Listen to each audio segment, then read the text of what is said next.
Skriniar, par pitié, quitte mon club. Salut les fraudes, j'espère que vous allez bien. On se retrouve pour une nouvelle vidéo débrief du match entre le RB Leipzig et le Paris Saint-Germain. Match nul, un but partout et un match, les gars, encore une fois, où le score n'est pas important. Comme contre Sturm Graz, peu importe, ce n'est pas grave.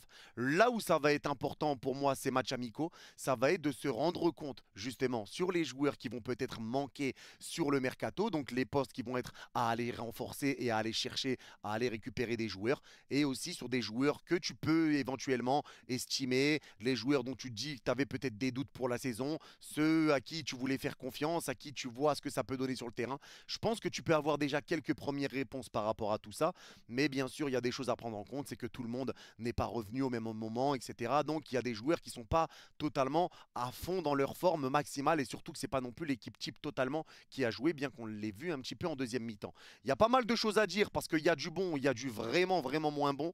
Et avant que ça commence, comme d'habitude, merci à toutes les personnes qui vont prendre 2 secondes pour mettre le petit pouce bleu et le commentaire pour le référencement. Vous êtes les gouts. Alors, je vais commencer tout de suite en vous disant que, honnêtement, sur ce match-là, c'est déjà mieux que ce qu'on a vu contre Sturm Graz.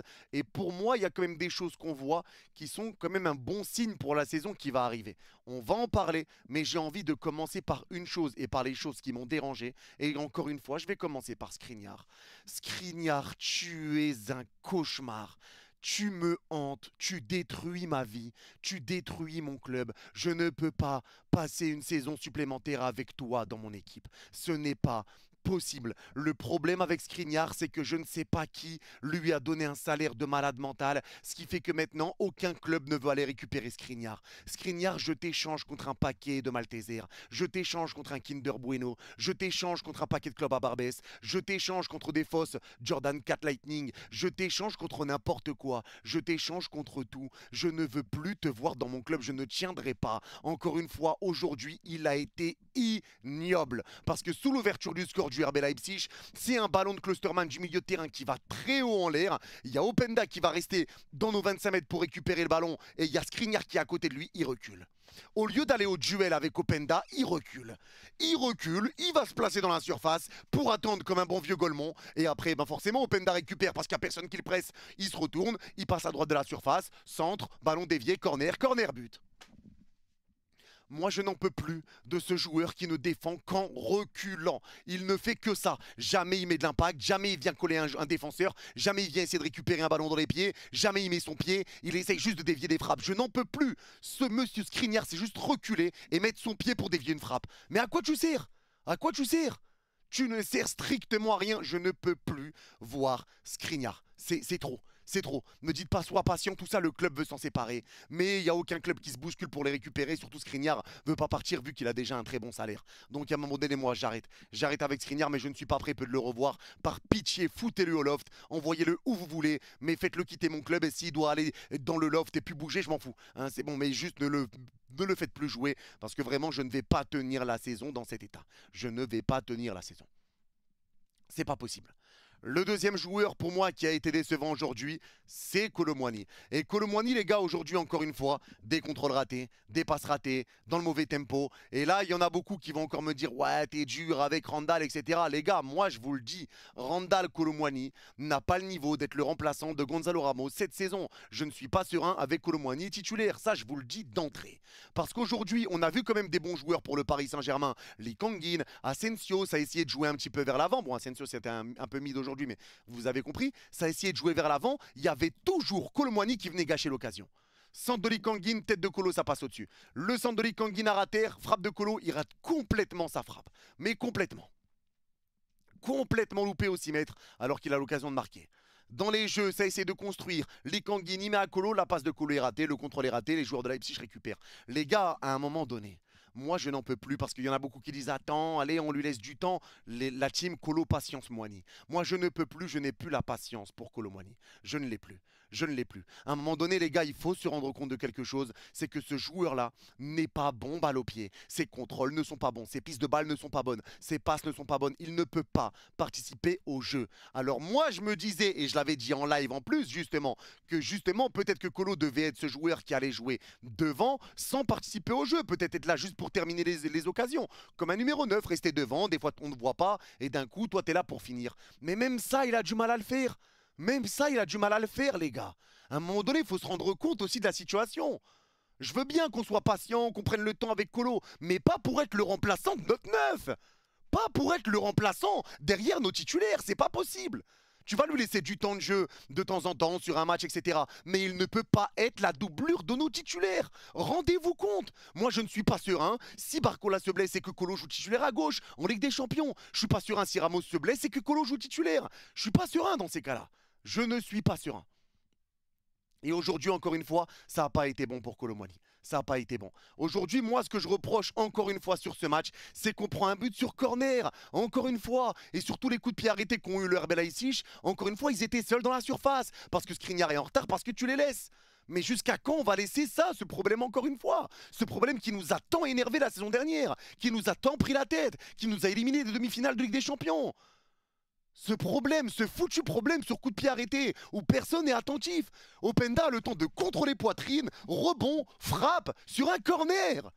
C'est fou quand même de le laisser tout seul au deuxième poteau. Mais c'est fou. Et sur les coups francs, les ballons sont piqués, les joueurs adverses sont seuls. Je ne comprends pas. Ils se retrouvent seuls. Notre défense se fait avoir. Il n'y a pas de hors. Je ne comprends pas. Je ne comprends pas. Il faut régler ce foutu problème. Il faut le régler. Moi, je ne comprends pas parce qu'on revient encore une fois avec les mêmes problèmes. Il faut régler ça. J'en ai marre. J'en ai marre. Je ne peux plus vivre une saison pareille. On a assez subi sur ça la saison dernière. Et moi, c'est ça qui m'énerve sur ces matchs amicaux. Comme j'ai dit, le résultat, peu importe. Mais là, ça, non, c'est pas possible.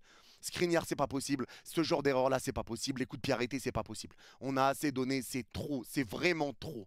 C'est trop. Donc encore une fois, ça a été un problème aujourd'hui.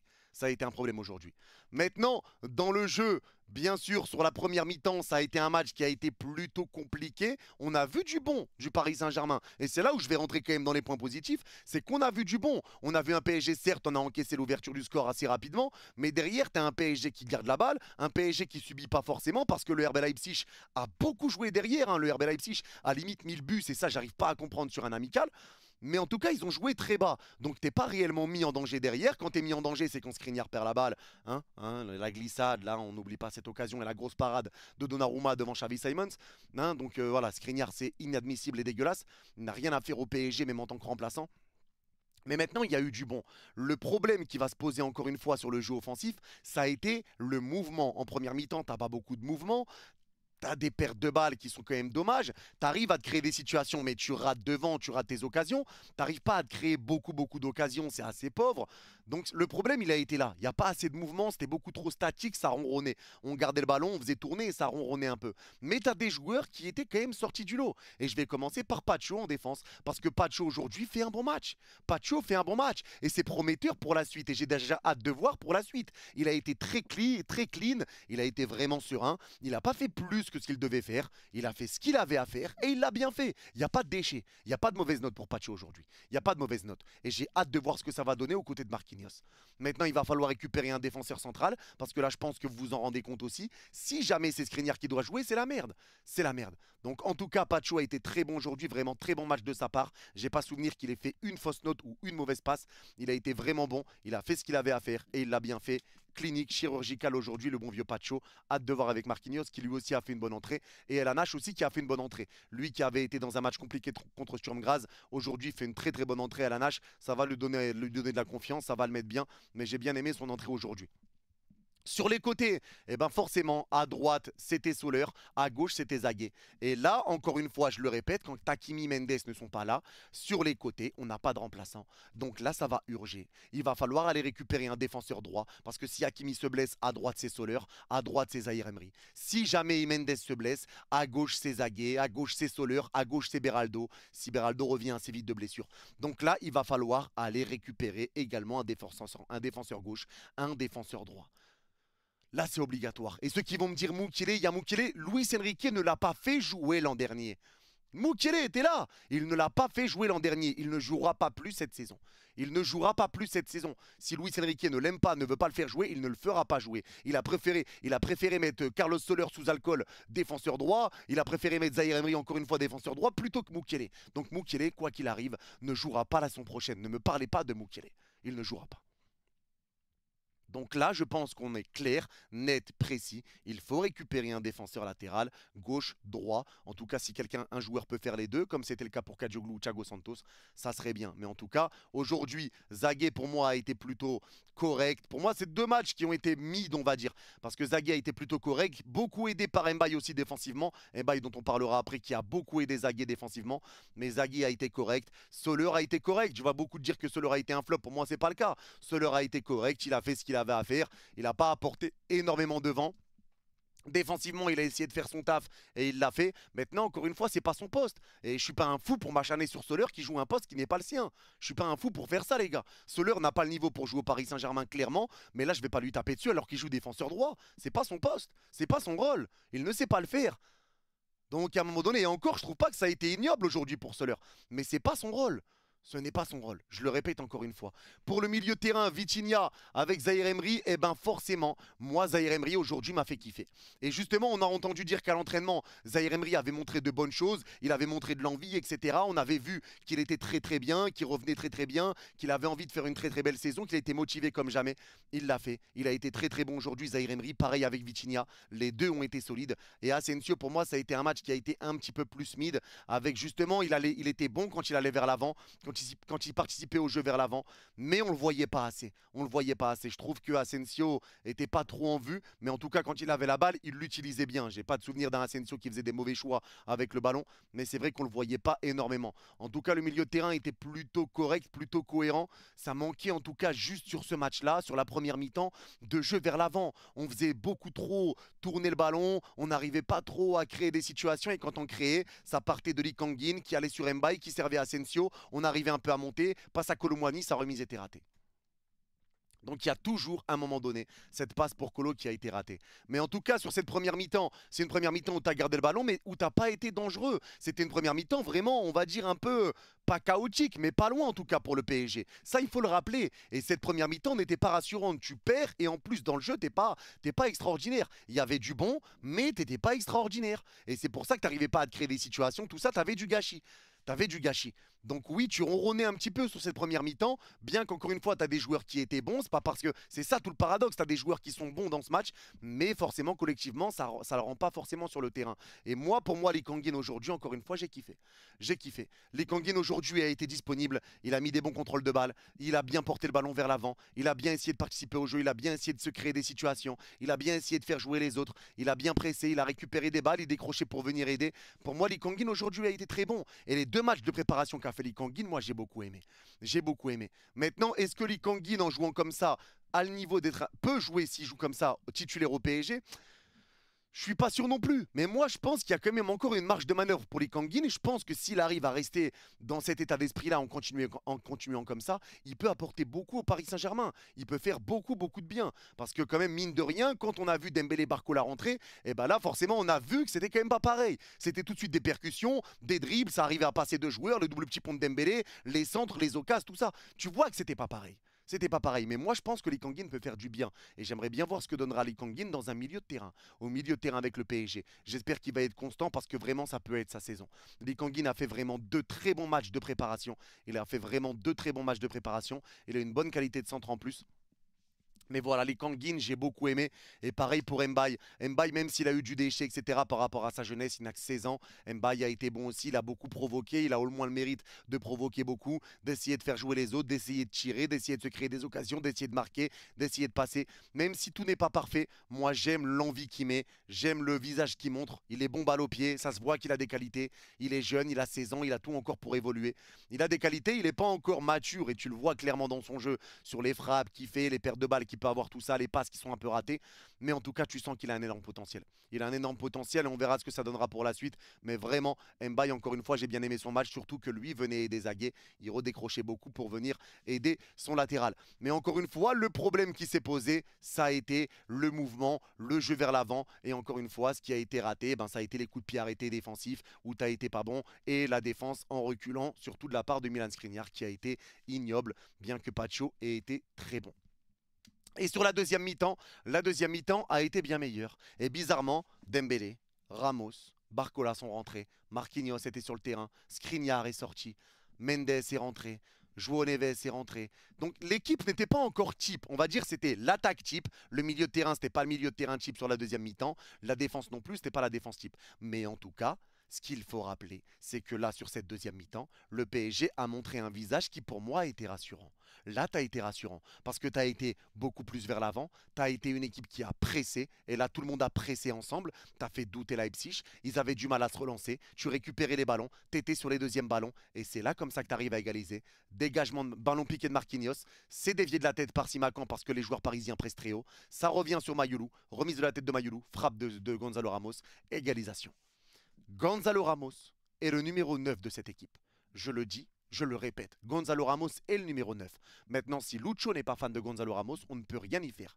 Le problème qui se pose, ce n'est pas Gonzalo Ramos, c'est son remplaçant. Je le répète encore une fois, Kolo Muani n'a pas le niveau pour être remplaçant de Gonzalo Ramos. Ce n'est pas possible. Moi, le problème qui se pose, il est là. On a besoin d'un numéro 9 parce que Kolo Muani, je ne peux pas accepter si Ramos se blesse pendant 3 mois, de taper 3 mois avec Kolo Muani numéro 9. C'est ça que je dis, que je répète, ce n'est pas possible. Mais Ramos a été bon. Et enfin, ça fait du bien de voir avec un vrai numéro 9 ce que ça donne. Avec un Barcola sur le côté gauche, un Dembélé. Les deux ont beaucoup provoqué. Ils ont joué de la vitesse. Dembélé a mis des petits ponts. Il s'est régalé, Ousmane. Voilà, il a essayé de provoquer un petit peu. Il y a eu des pertes de balles. Maintenant, ils n'ont même pas 90 minutes dans les jambes tous les deux. Mais voilà, ça a joué vers l'avant. Ça a provoqué. C'est ce qu'on leur demande. Même si on sent qu'ils sont peut-être pas totalement à 100%, tu sens qu'ils sont quand même bien en jambes. Ça, c'est une réalité. On sent qu'ils sont quand même bien en jambes. Maintenant, moi, je ne comprends pas comment tu reprends ton championnat dans 6 jours. T'as fait que 2 matchs amicaux, dont le premier il y a 3 jours. Ça, je ne comprends pas. Tu aurais dû revenir bien plus tôt. Tu aurais dû reprendre les entraînements. Tu aurais dû commencer à jouer un peu ta tactique. Parce que là, je ne sais pas ce qui s'est passé. Je ne sais pas ce qui s'est passé. Tu reprends très tardivement. Il y a eu la tournée qui a été annulée. Mais tu aurais pu faire des matchs amicaux. Je ne sais pas, moi, un PSG A contre PSG B. Un petit match amical. Un match amical contre Orléans, comme on a déjà fait. Ou contre je ne sais qui. Il y avait des possibilités de le faire en plus à Paris. Ou même dans une autre ville en France, mais bon, c'est comme ça n'a pas été fait, moi je comprends pas. Maintenant, voilà, cette deuxième mi-temps est quand même rassurante, je vous le dis. En termes de pressing, tout ça, d'intensité, ça a été bien mieux. Mais en termes d'occasion, ça n'a pas été mieux. En termes d'occasion, ça n'a pas été mieux. Parce qu'on n'a pas été franchement plus dangereux en deuxième mi-temps. J'ai pas souvenir d'une énorme occasion parisienne dans ce match-là, mis à part le gros raté de Kolo Muani. J'ai pas le souvenir d'une énorme action. Et ça, c'est une réalité. C'est qu'on arrive encore une fois à se trouver. Il y a des joueurs qui sentent bien les coups, qui se connaissent. Tu sens que c'est des joueurs qui commencent à être à l'aise et qui montent en puissance. Hein. Barcola, Dembélé, même si c'est pas à 100%, tu sens qu'ils sont quand même plutôt bien en jambes. Pareil pour Kangin, très en jambes. Le milieu de terrain, Zahir Emery, très en jambes. Vitinha, très en jambes. L'entrée de João Neves, pour moi, ça a été un peu coup-ci coup-ça, puisque Neves a été bon dans ce qu'il a fait, mais je ne l'ai pas vu énormément, le bon vieux João Neves. Maintenant, eh ben forcément, quand tu joues vers l'avant, tu arrives à être dangereux. Quand tu presses, tout ça, tu es plutôt équilibré. Alors, tu n'as pas beaucoup souffert défensivement, c'est aussi un point qu'il faut noter. Tu as fait un meilleur match que contre Sturm Graz, mais en tout cas, c'est vrai qu'il y a encore des choses à gommer, mais c'est un amical. C'est normal, c'est pas encore l'équipe type à 100%, mais en tout cas, moi, ce que je veux retenir de ces 2 matchs amicaux, et vous me direz en commentaire, les gars, ce que vous en pensez, mais moi, ce que je retiens de ces 2 matchs amicaux, c'est que Kolo Muani, je ne lui fais pas confiance. C'est que le mercato va être encore important. Il y a encore beaucoup de joueurs à aller chercher. Pour moi, il y en a encore un numéro 9, un ailier, un joueur qui peut jouer défenseur gauche, défenseur droit et si possible un autre défenseur central pour bazarder Skriniar parce que vraiment, mais en tout cas, moi, ça me prouve qu'il faut quand même des doublures parce que les doublures ne sont pas bonnes. Notre 11 titulaire va faire mal. Ça oui, on le voit qu'avec les titulaires quand ils rentrent, le niveau est totalement différent, ça joue bien mieux, ça va bien. J'ai hâte de voir Pacho avec Marquinhos en plus, mais on voit que quand ils rentrent, ils sont là, ils ont des qualités, bien sûr que ça va marcher. Mais moi, ce qui m'inquiète, c'est le banc de touche. En tout cas, pour faire la rotation dans cette équipe, il faut quand même instaurer une rotation et il va falloir amener des joueurs sur le banc qui sont des joueurs de qualité. J'ai pas envie d'avoir Sole remplaçant, j'ai pas envie d'avoir Kolo remplaçant, j'ai pas envie de tout ça, d'avoir Skriniar remplaçant, j'ai pas envie. Donc il va falloir se pencher sur tout ça. Bien sûr que les résultats ne sont pas une fin en soi, c'est un match amical.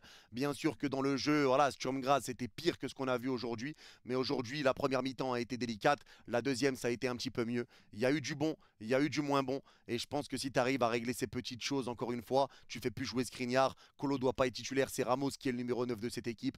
Si tu fais attention sur les coups de pied arrêtés et t'essayes d'être un peu plus dangereux offensivement, là je pense que les problèmes seront réglés. Maintenant il va falloir le faire, clairement il va falloir les régler, mais en tout cas aujourd'hui pour moi ça n'a pas été un mauvais match non plus si on parle collectivement, sauf si on enlève Skriniar et Kolo Muani encore une fois.